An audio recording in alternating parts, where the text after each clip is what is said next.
Thank you so much, and that's great. And I want to say good morning to all of you. I am Michael Ttappous, and I currently work as the Dean's Fellow at New York University, Abu Dhabi, and that is within our Campus Life division, which focuses on students' co-curricular development and support mechanisms. And I want to start my presentation today with gratitude towards the Manasseh NASPA team for being so versatile and responsive to the travel limitations we have today. Thank you all for striving to bring us together for the 14th annual Manasseh NASPA conference. And I also want to thank all of you for joining me today for my presentation on From Student to Student Affairs, Developing Early Channels into the Profession. With the changes around us and the dynamic nature of what the student affairs profession will shape into in the coming months, and perhaps even years, it has become more important than ever for us to draw from each other for best practices and to rethink how we engage students in this evolving landscape. To give you, to give you an overview of what I will be talking about in this presentation, I will start with an introduction on why building early channels into the profession can be so valuable to both your departments and your students. I will then transition into discussing a little bit more about 3 frameworks that you can use to unlock this value. And then we will review and hopefully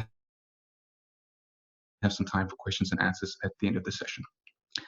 Before we get started, I ask that each of you join me for a short reflection exercise.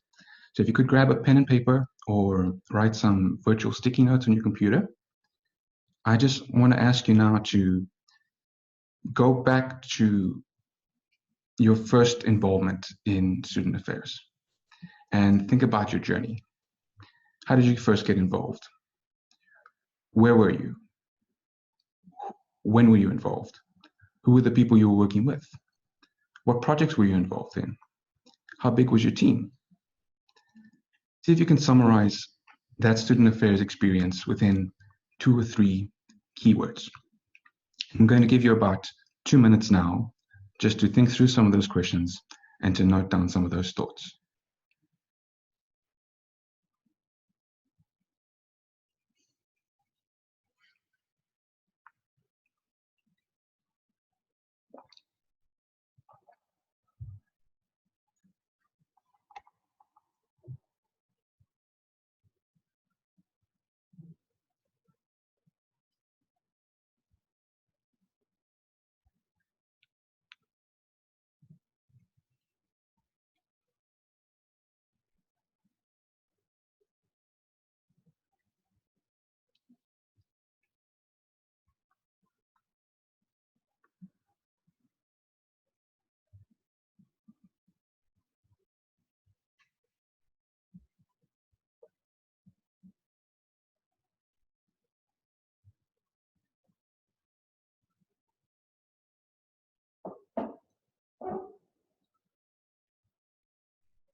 So what I'm hoping to achieve at this session is that you walk away with this understanding that every interaction you have with students is a lot more intentional and a lot more meaningful to their potential career and for their potentiality of joining the profession. And the truth of the matter is, if students have joined you or your department for any type of internship role, assistantship role, part-time opportunity, volunteering, committee, no matter what it is, if they have joined you for that, this is how they are demonstrating their interest in getting involved in student affairs. There are many other ways for students to get engaged in opportunities beyond the campus in the city, as well as remotely online. Students make the conscious effort of what to pursue. This is likely the biggest takeaway from our presentation today. Reflect on best practices on how we can further incorporate students within our day-to-day and how we can more intentionally develop pathways for them into the experience and career of working with a higher education setting.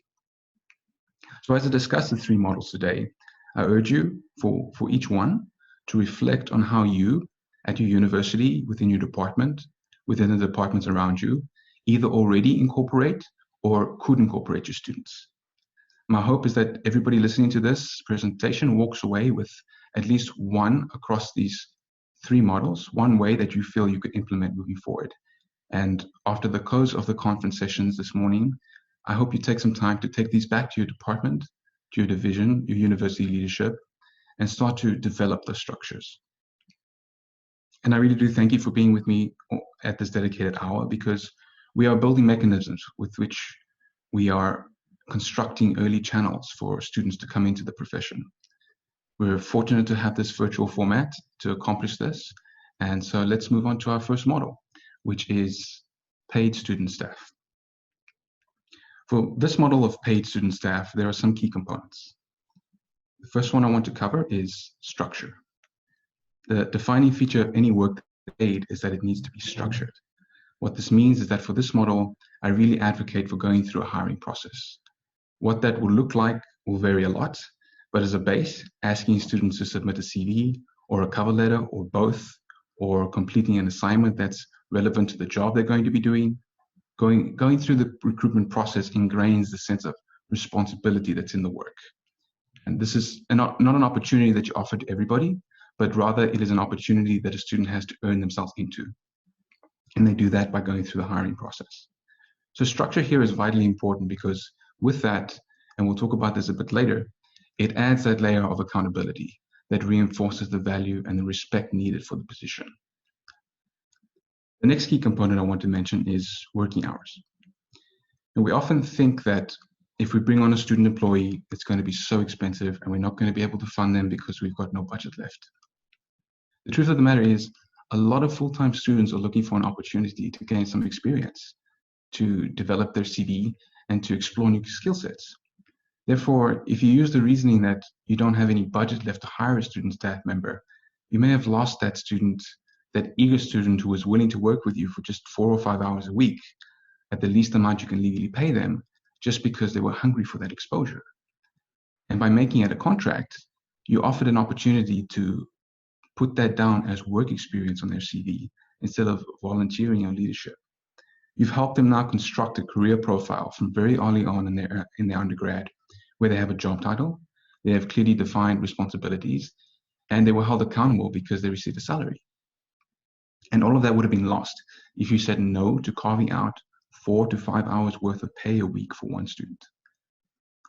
So sometimes the barriers that we set up as to why we don't take on certain initiatives are very much founded in unrealistic expectations. And so I ask you now to remove some of those unrealistic expectations as much as possible, and to start to redefine what a paid student staff member looks like for your department or your division.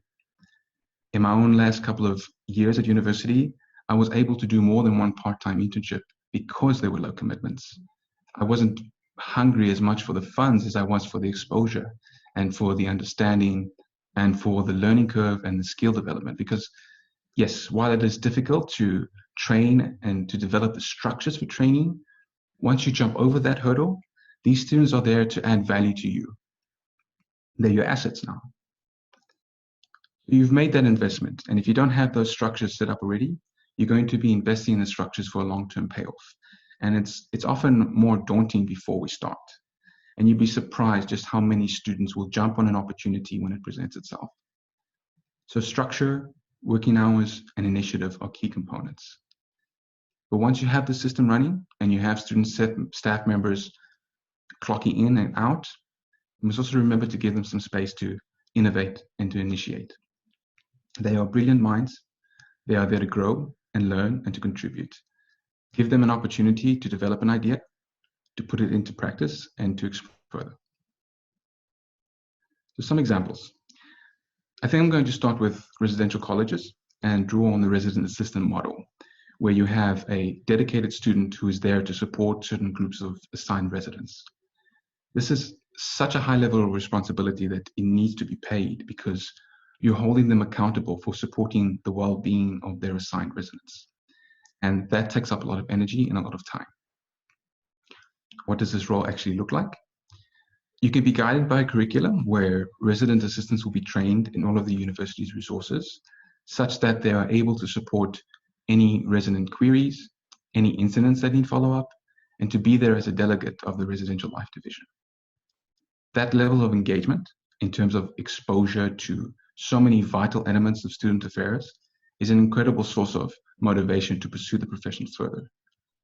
I served as a resident assistant for almost 3 years, and I interacted with over 100 residents within that capacity, engaging them and many others in over 40 activities. That is a lot of contact with undergraduate students. Just the opportunity to do that and to be compensated so that everybody in this role will take it as seriously as it needs to be taken, that is an incomparable position to be in and to learn from. And I can say with my hand in the air that that was truly a catalyst for my interest in higher education. But we don't just have to stick to residential colleges to see the effect.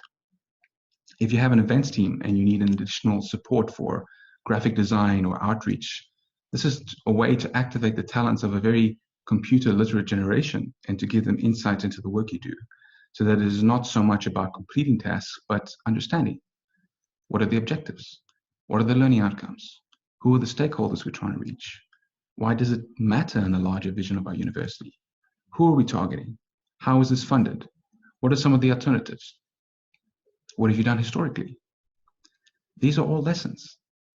These are all lessons that will happen in conversation.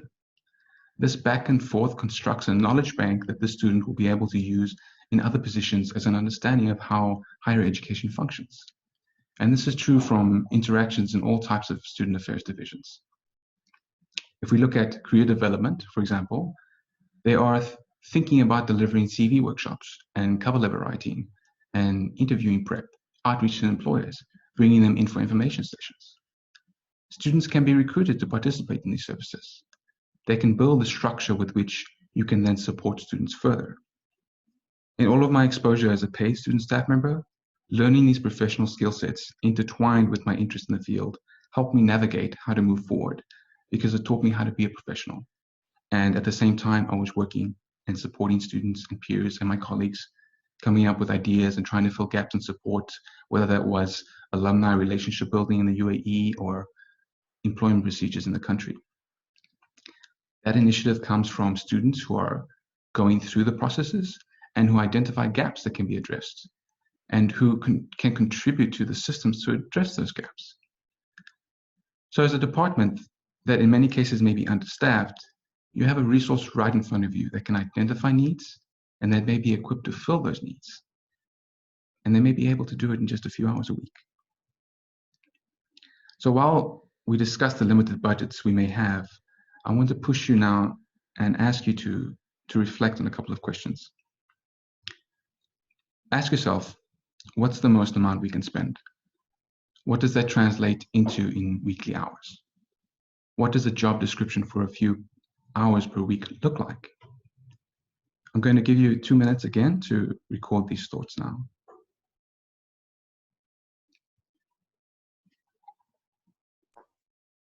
If you'd like to share your thoughts in a more public format, please feel free to put them in the chat as some folks have been doing.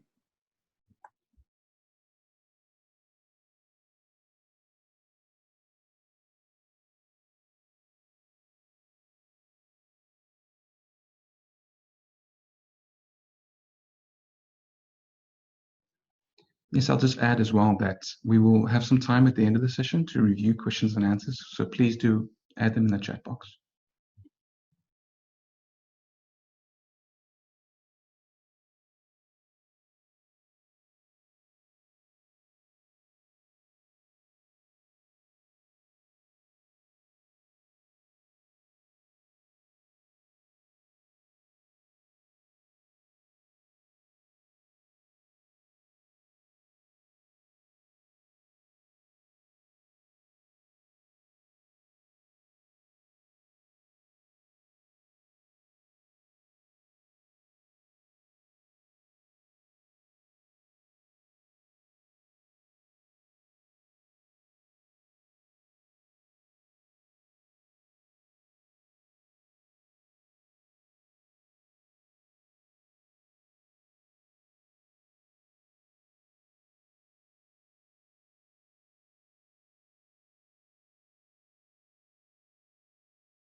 while there are many more questions we can ask here, including what areas of growth exist for your departments, what skill sets does your department lack, and so on, I want to move on to our next model, which focuses on unpaid student staff.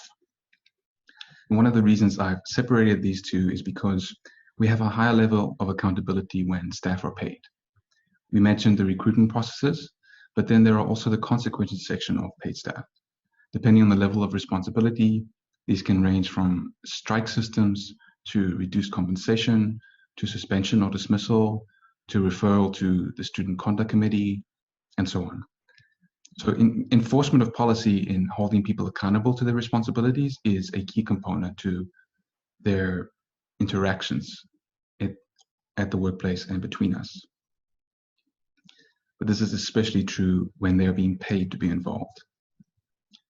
So with that noted, I would like to move on to Model 2.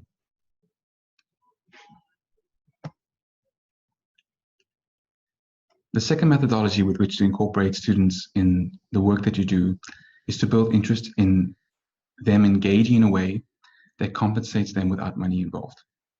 A lot of students will contribute if they see the impact of the work they do, if they have a strong love for their community, and if it contributes to a sense of belonging for themselves and the construction of their own identities.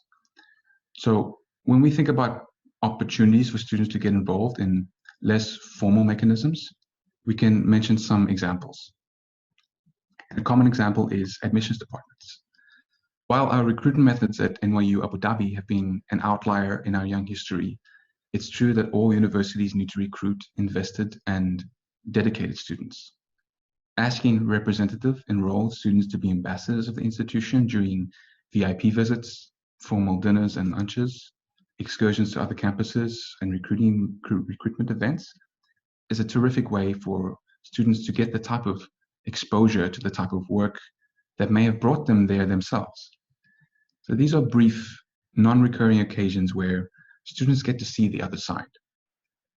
And if you have a combination of these volunteering opportunities and paid student staff positions, you will hopefully convert some students and have them transition from volunteering to applying for the position. Because if they fall in love with what you do, they'll want to be part of it on a more recurring basis. So I'm using admissions as one example here. And another big example is student government. Having students who serve as representatives of their class involved in discussions with administration and senior leadership and exploring issues that have multiple stakeholders and complex structures, that's an ideal way to combine a highly participatory student with the inner workings of student affairs. Their passion is already there, and inviting them to participate is another way to cultivate interest in the profession and to contribute to their understanding of what it is that you do to support students on a daily basis. The third example that I'll talk about is first-year mentorship. Upper class students are so primed to help the incoming class adjust to the new environment, to the new course loads, the new social anxieties and homesickness. Building this formal network of mentorship is one of the key ways that a student can contribute to building a sense of community, particularly in the first semester. And they don't need to be paid to do this. A lot of students towards the end of their journeys reflect and think that they want to give back somehow, and contributing to somebody whose shoes they were just in is oftentimes a path of least resistance. And on your side, all you need to do is set up the structures to provide some training, provide some oversight, and then to mentor them as they're mentoring others. So I've just shared 3 examples within 3 different divisions of student affairs. There are so many more, whether that's asking students to serve on a committee, to review student conduct policies, or to serve on a committee that oversees academic integrity violations, or to simply volunteer to support vulnerable groups within the community. The key takeaway here is that you do not have to pay students to integrate them in the work we do and to help them add value. Very often, the only cost is the inertia to overcome between not having any of these structures and having them ingrained in how you function every day. So I ask you now to take a couple of minutes again to reflect on some ways you can integrate unpaid students into your departments or into your institution.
when you review your notes after the session, I ask that you really think about how challenging is it to implement these?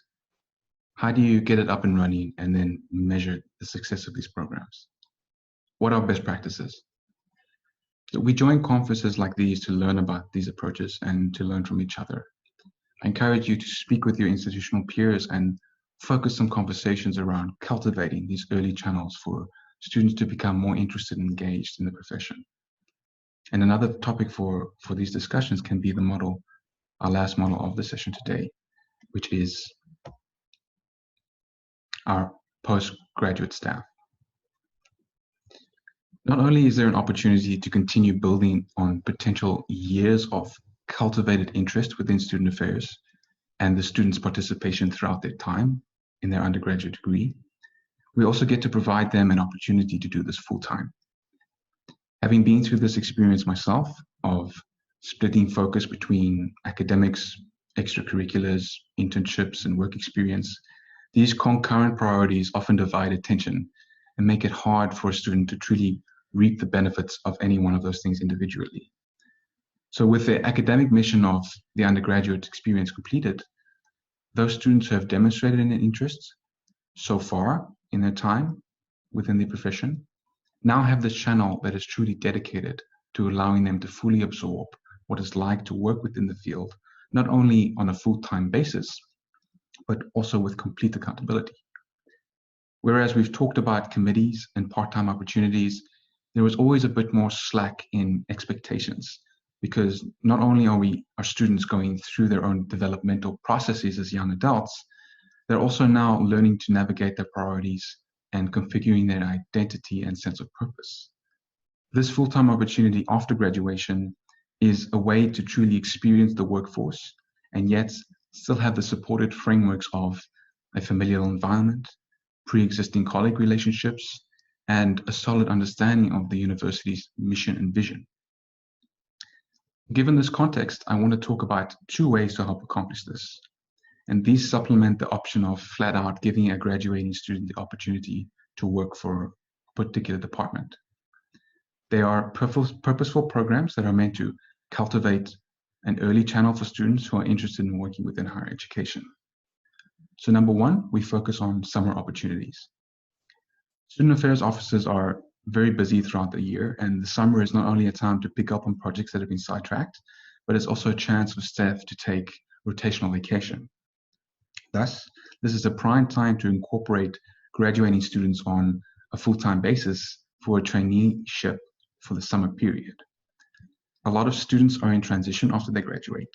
A lot may want to continue learning and gaining experience as they transition from their undergraduate degree to a graduate degree or to their full-time job opportunity in the fall.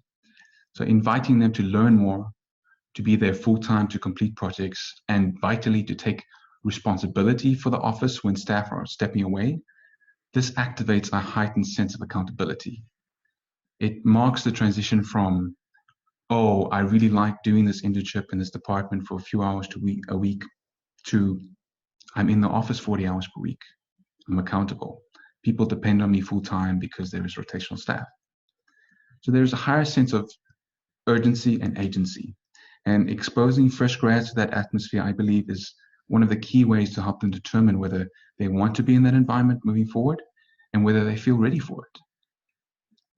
So as we reflect on this method, I encourage you now to take some time to make note of which of your departments are understaffed in the summer, which have way too much work to complete throughout the academic year, and which departments do you feel have space for new initiatives.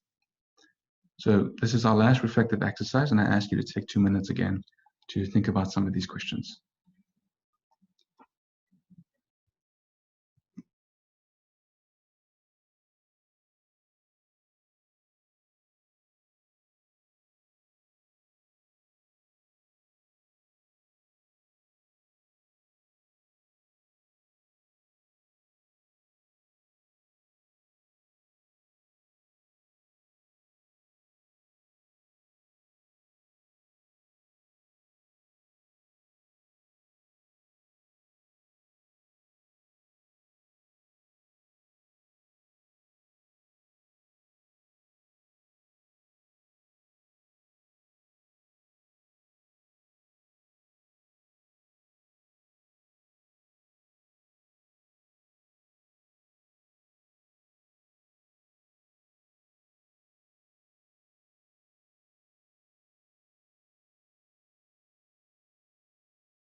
As you finish your thoughts on this, I want to note that right now, we're not trying to solve the problem of where the budget for these summer opportunities and our next postgraduate opportunity is going to come from. This is a conversation to have after these sessions with your supervisors and your team. The purpose of what we're doing now is to evaluate where the opportunity lies. And that brings us to our second topic, a year-long fellowship. We've talked about how short-term summer training can help fill staffing gaps, start new initiatives, and complete projects over the summer. This year-long fellowship is a way to extend on that and to be a lot more intentional over a year-long period. And I'm going to draw on my own experience here because that's the best way to demonstrate the value of this program, which is on two ends. The first is that as a department, as a division, you are able to inject this human capital that is intentional about their professional development, that is hungry to make progress in their own career within the field, and that has an abundance of knowledge about how your institution functions. This person filling this role will be someone who has been part of it on the service end, as well as on the delivery end throughout their time as a student. So by taking on the student, you have completely undercut the need for extensive onboarding and for the months-long process of bringing a new staff member up to date with procedures and policies and behaviors and culture of the institution. The fellow that you're hiring from day one understands the student culture. They understand the mission, and in the ideal case, they are roaring to go. And with that, you have a tremendous human resource. And depending on their experience and capability, you are able to assign them to a wide variety of projects. So they not only act as an asset within your division as a whole, but they are now the walking, living, working ambassador of your student affairs profession within your institution. They are the outcome. So this year-long fellowship is therefore not just an opportunity for the graduating student to learn, but on the institutional side, you're learning from them. You're learning how everything you're doing as professionals is experienced and interpreted and engaged with on the ground day to day and historically within your student body. And we have to care about that because those are our objectives. Those are our outcomes. Looking back and reflections on lessons learned is an essential component of best practices review. So this year-long or 2-year-long fellowship allows that symbiotic relationship to come about and for you to create a synergy that you might lose when students who are interested in giving back and working within the field don't have the opportunity to enter and participate and engage in this format. So summarizing these 2 points, for postgraduate opportunities, we're looking at summer traineeships and year-long fellowships, where via our internal human capital, we fill gaps, create new initiatives, and reflect on what we're doing as institutions. And before we move on to the conclusion of this presentation, I wanted to demonstrate the impact that having these models ingrained within how an institution functions can have on students. At New York University Abu Dhabi, we are very privileged to be able to incorporate many of these models. And for a long time, our Career Development Center has done an amazing job keeping track of our postgraduate outcomes for recent alumni. And over the last 6 years, they've been compiling these statistics in our Life Beyond Sadiyat annual publication. And what I wanted to do here with this slide is demonstrate that for our class of 2014 to the class of 2018, this represents the percentage of graduates who went into the education industry upon entering the workforce within their first few months after graduating. While this includes a range of teaching and administration and research positions, this number is quite a high amount, and NYU Abu Dhabi consistently injects more than 10% of its graduating class into the education sector. And as somebody who was the class of 2019 from this institution, I can tell you that it was really my exposure and my experience working alongside fantastic colleagues and learning more about the student affairs profession that brought me to my current role today and what will continue my career trajectory within this field. So these methodologies work, and they are effective as early channels into the student affairs profession. And they are synergistic with the institutional mission of curricular and co-curricular development. So as we move on to review, the world is shifting around us, and the expectations of how to do our jobs and what jobs will look like in the coming months is very unpredictable. Yet with unpredictability comes opportunity, and we have the opportunity to innovate, to initiate, to inspire.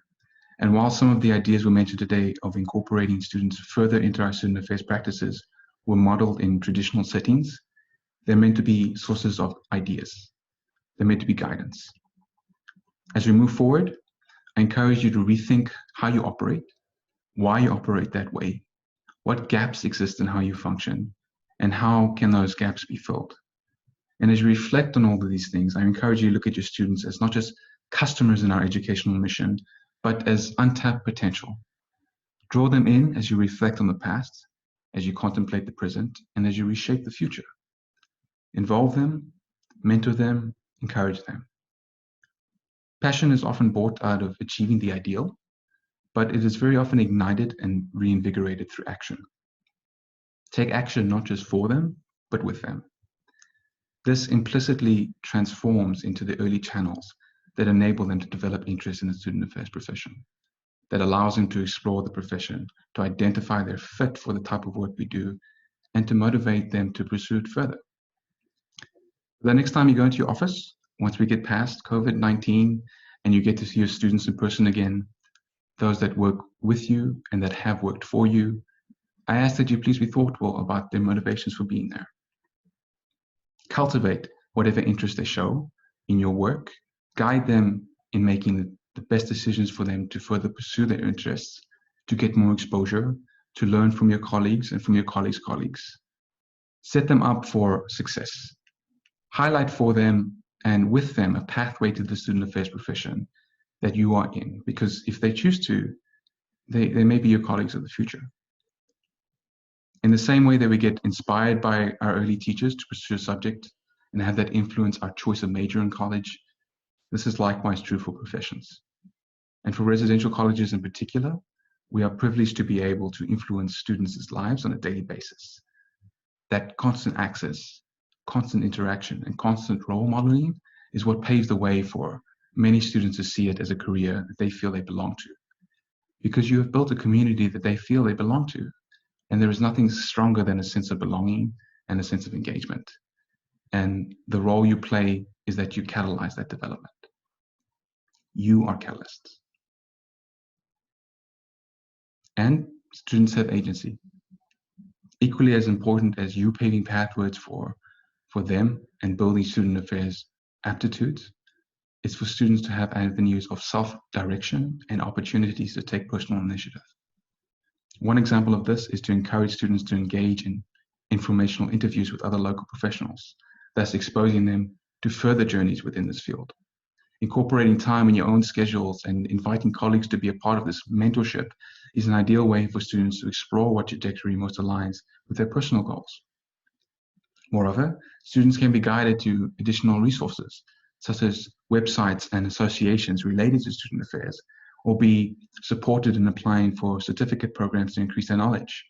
The recent NASPA Qatar University Student Affairs Certificate Program is a great example of how to get engaged and build knowledge. So to conclude on everything that we've covered today, this presentation aims to increase awareness on common and effective trends of student integration within the undergraduate setting in order to bolster the implementation of these three models. If carried out intentionally, these systems can help develop early channels that encourage young, talented individuals to go from student to student affairs. Our three models have been paid student staff, unpaid student staff, and postgraduate staff. Thank you for joining me virtually for this session and for critically reflecting on more ways to engage our students. This is the end of my prepared presentation, and we have some time for Q&A. So if anybody has some questions they'd like to raise or thoughts they'd like to share on best practices, please share with the group. And also please feel free to share the keywords that you wrote down in our introduction. Thank you.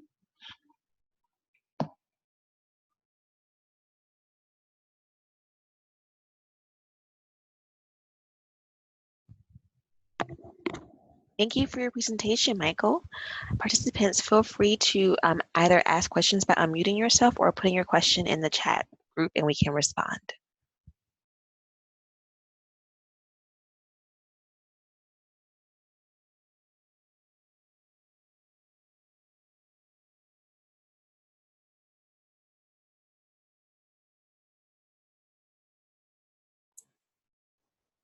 Michael, I'm just curious if you wouldn't mind sharing just a little bit more about your journey. Sure. Yeah. So I've graduated from NYU Abu Dhabi here in the UAE in 2019. And across those 4 years, I was privileged to be able to work with so many wonderful departments and with amazing people. And when you come in to a community like ours, which is residential and which has students from every end of the planet, it can be a little daunting to learn how to build community.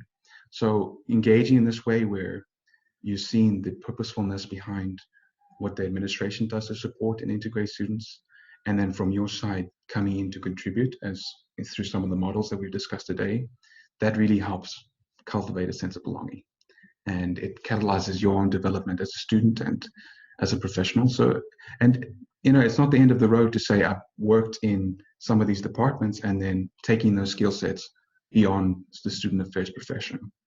So what we're doing here is building a structure to really encourage growth and development in all aspects that transcend the student affairs profession as well.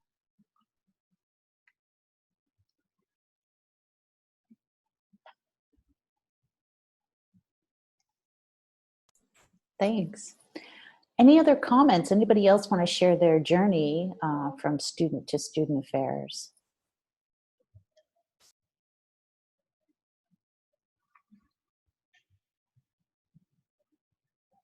Hi, good morning, everyone. I'm not sure if I was supposed to unmute myself or just type and wait for someone to unmute me. I think we can raise fine. hands. Go ahead and unmute. Right.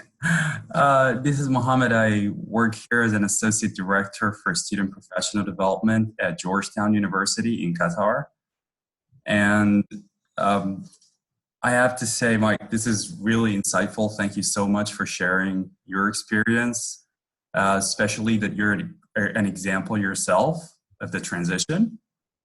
My question is, based on your experience, would you recommend early as in very early engagement with students from freshman year, or you'd focus more on, junior and senior years, or maybe starting sophomore years, as students kind of are well into the academic journey and they're at least starting to think about their careers or where their professional, I would say, tendencies are going? That's a great question, and I think it's a difficult one to answer because universities will vary in their structure. So if you have a residential college, there are some unique challenges with that, as people are maybe away from home for the first time. People may not be used to having as much freedom in terms of who they're interacting with, less structure. Classes are often sporadic throughout the day and throughout the week. So as students come in as first years, it's often more difficult to have them engage in this way because they're going through a huge transition stage themselves. And that's why a lot of the work we do around the world within student affairs is focusing on how do we help reach out to first years? How do we mentor them? How do we help them with homesickness and transitioning and culture shock? And so developing programs that help address those questions are a great way to keep them within that cycle of maybe some of your upper class students, as we mentioned, supporting and mentoring first year students, so that by the time they understand that there was a mechanism developed to support them, maybe they'll then say, okay, I want to get involved myself somehow. So that really helps develop a sense of community.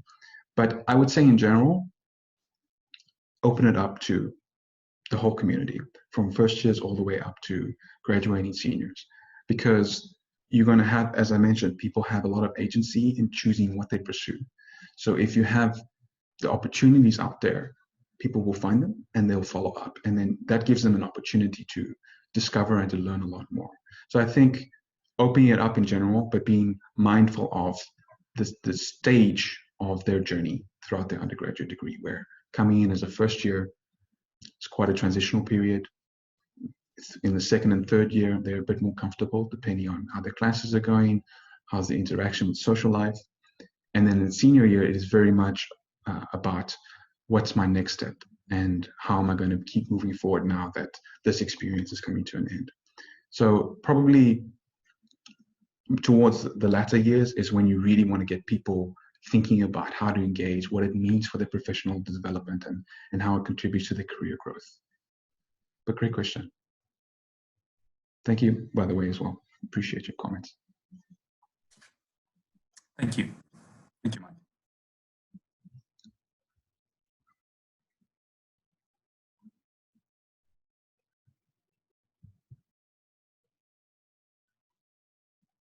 Thank you all for contributing to the chat box as well. Are there any other live Q&A that we want to take?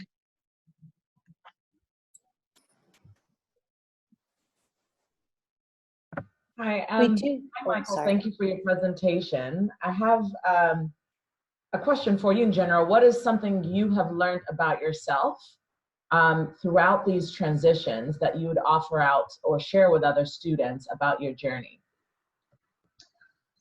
That's a great question as well. I think my own journey and learning about yourself and these type of things are, you get a sense of whether you enjoy the work. And that's why I really do think it's important to have a large variety of opportunities. And some of my examples today were thinking about all sorts of different departments and divisions within the student affairs profession. So I started out early as a resident assistant in my sophomore year, and that was a high level of responsibility. I would say it's probably the most demanding student staff positions that a university can have, because you have a wide variety of responsibilities. And so learning about myself and saying that I enjoy this work, I see the impact we're making, I identify the value that it's adding to the people around me and to myself, that helped me understand that I wanted to really start to get more experience within the education sector. And so moving forward onto my third year, I kept expanding and learning from other departments and joining different divisions to get a sense of, is this just a fluke where I'm really enjoying this type of work? Or is it truly that these channels that have been built to get experience have helped shape my desire to work in this field? So this is why I really encourage, take this back to your peers and your colleagues and encourage this widespread undertaking of developing small things. And we mentioned just a few hours a week can make the difference with students saying, I really enjoyed this work, but there's no opportunity to follow up, to saying, yeah, I'm going to go work for this department as well, because they do different work and we can contribute in different ways. So I've learned that I really enjoy it, and that I always encourage people to take on lots of low commitment work so that they can get experience, especially in their undergraduate time, because that's what contributes to this professional profile and helping them guide onto the next steps. Thank you so much. And thank you for providing this robust and engaging process for us to rethink about our own journeys and connect to our future plans. Thank you, Audrey. I appreciate that.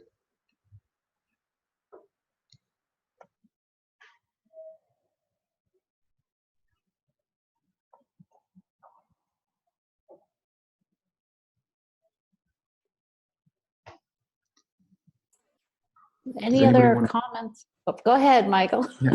I'm trying to relieve you of the host burden. I appreciate that. I was just going to say, if anybody wants to share through audio, maybe their keywords that they wrote down earlier about your own experiences, I'd love to hear some of what brought you in to the field.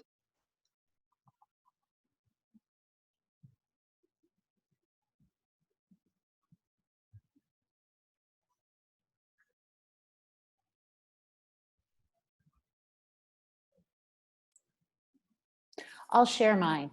My words were crazy and frustrating and absolutely engaging.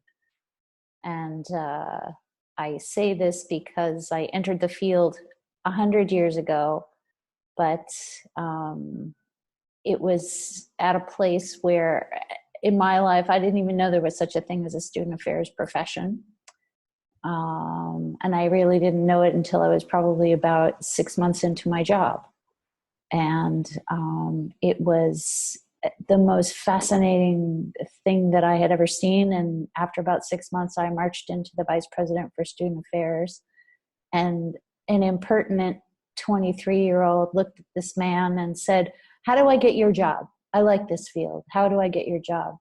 And God bless that man, because instead of reacting negatively to this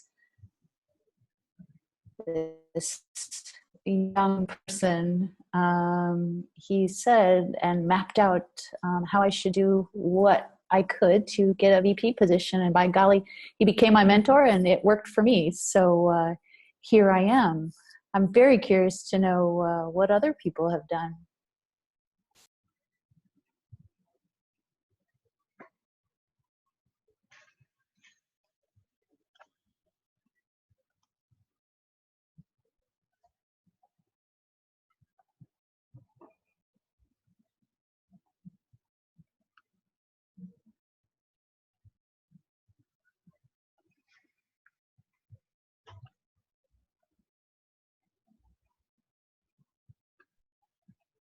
Yeah, this is Solomon here. Yes, go ahead. Hello. Yeah, the keywords for me were dream, fun, and ideas.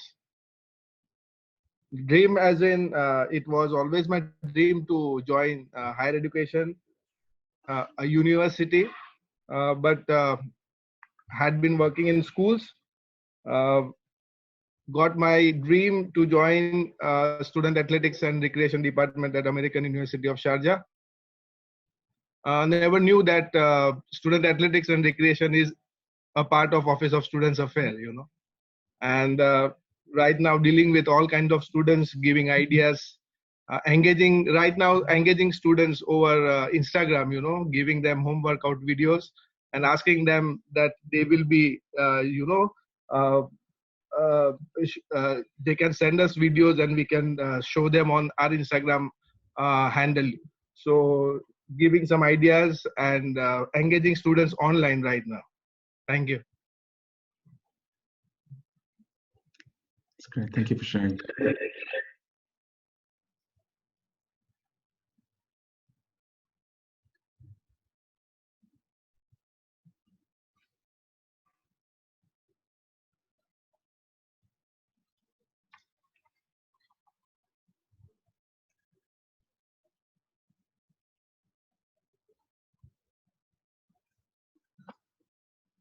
Okay. I mean, if everybody has shared their thoughts, thank you all again for engaging and participating. And if you're interested in discussing best practices, please connect with me over LinkedIn. And if you're curious about my own journey, I have written a book a long time ago where I talk about what got me to university and about the ineffable support that I received from my teachers and my guidance counselors and student affairs professionals long before I even got to university. And that is titled Deferred, My Extraordinary Journey to New York University, Abu Dhabi. So that's a little bit more about my own history. Let's connect. Have a wonderful rest of the virtual Manas and ASPA virtual conference. I think I said virtual twice there. But thank you again, and stay safe, stay well, and take care. Thank you all so much. Thank you so much, Michael, for sharing with us today. And don't worry about saying virtual twice in a sentence. I think I say it several hundred times a day anymore. We really do appreciate your time here. And to the members of our virtual audience, I really want to say thank you as well. Don't forget that we have 2 more days of very rich, interesting sessions coming up. So feel free again to look at the sessions. All of you should have received registration links. And we really look forward to seeing you tomorrow for some more engaging sessions. So thank you again for your time. And again, thank you, Michael.